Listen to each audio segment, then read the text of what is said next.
Pán Števko a tajomstvo kockokraftu. Vo Ukrajine kockokraft sa všetko skladalo z kociek. Stromy, hory, zvieratá, aj domy.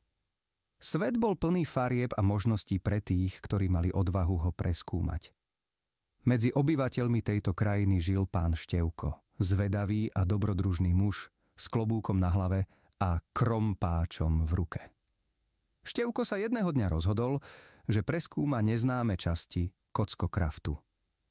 Dnes je ten deň, keď objavím niečo výnimočné, povedal si, keď sa prebúdzal vo svojom malom kockovom domčeku na okraji lesa.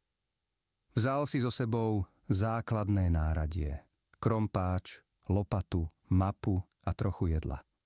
Nezabudni na meč, pripomenul mu jeho priateľ, obchodník Kubo, ktorý predával rôzne užitočné veci. V noci sa objavujú príšery, budeš ho potrebovať.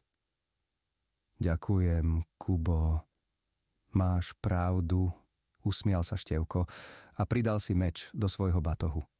Vyrazil na cestu, nasledovaný zvukom svojich krokov po kockovej zemi. Po niekoľkých hodinách chôdze dorazil Števko k úpätiu vysokého kockového kopca.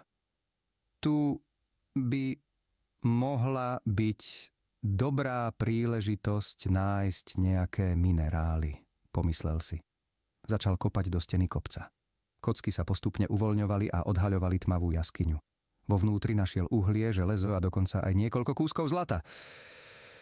To bude užitočné, povedal si a uložil si nálezy do batohu. Jaskyňa bola hlboká a tajomná, ale Števko sa rozhodol nevzdialiť sa príliš ďaleko, aby sa nestratil. Keď vyšiel z jaskyne, slnko sa už pomaly chýlilo k západu. Na okraji lesa uvidel skupinu obchodníkov s farebnými vozmi. Ahoj, priatelia, pozdravil ich. Zdravíme ťa, Števko, odpovedal jeden z nich. Máme na predaj rôzne veci. Nechcel by si niečo kúpiť? Števko sa rozhliadol po ich tovare. Uvidel semienka rastlín, nástroje, ale aj vajíčka od sliepok.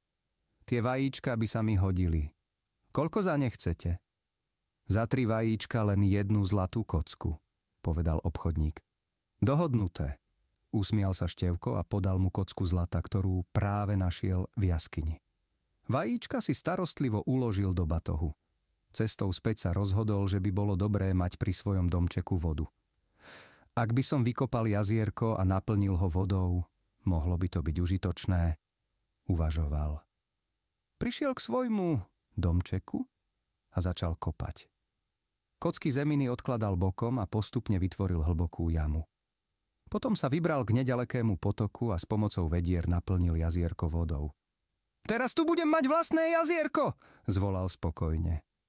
Z vajíčok, ktoré kúpil od obchodníkov, sa mu podarilo vyliahnuť malé sliepočky. Postavil im malý kurník a začal sa o ne starať. Sliepky rástli a čoskoro začali znášať ďalšie vajíčka. Budem mať dosť jedla a možno aj na výmenu s ostatnými, tešil sa Števko.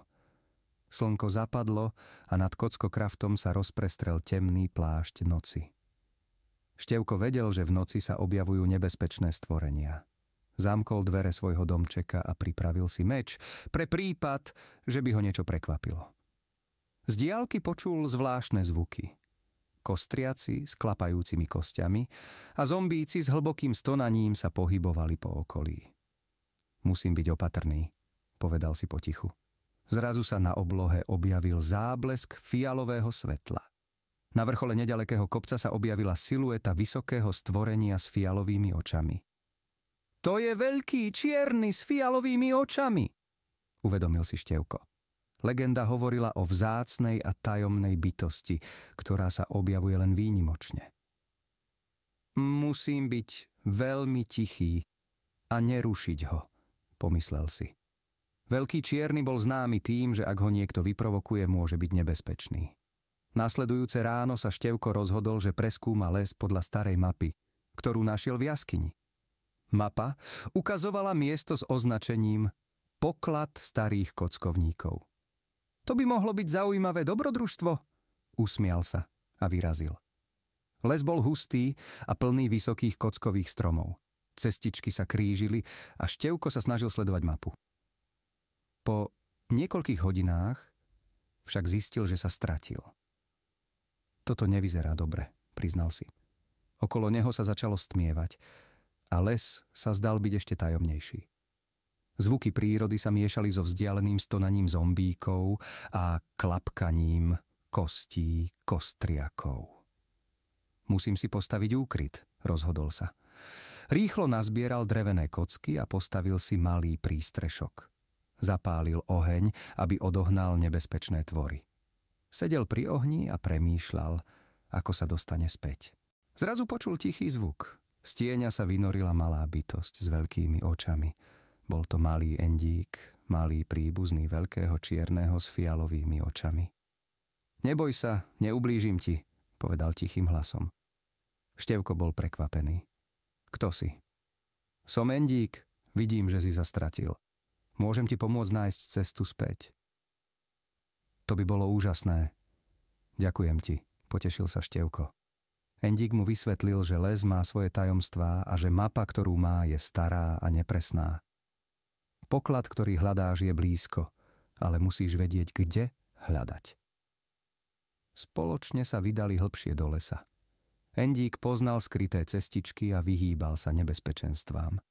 Po krátkom čase dorazili k malému kockovému chrámu, ukrytému pod hustými stromami. Tu je poklad, ukázal Endík. Števko vstúpil do chrámu a našiel truhlicu plnú vzácnych kociek. Diamantové, zlaté a dokonca aj magické kocky, ktoré mali zvláštne schopnosti. To je neuveriteľné, zvolal nadšene.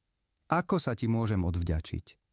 Stačí, ak budeš chrániť Kockokraft a jeho obyvateľov. A možno mi občas prinesieš nejaké kuracie vajíčko, zasmial sa Endík. Samozrejme, kedykoľvek, usmial sa Števko.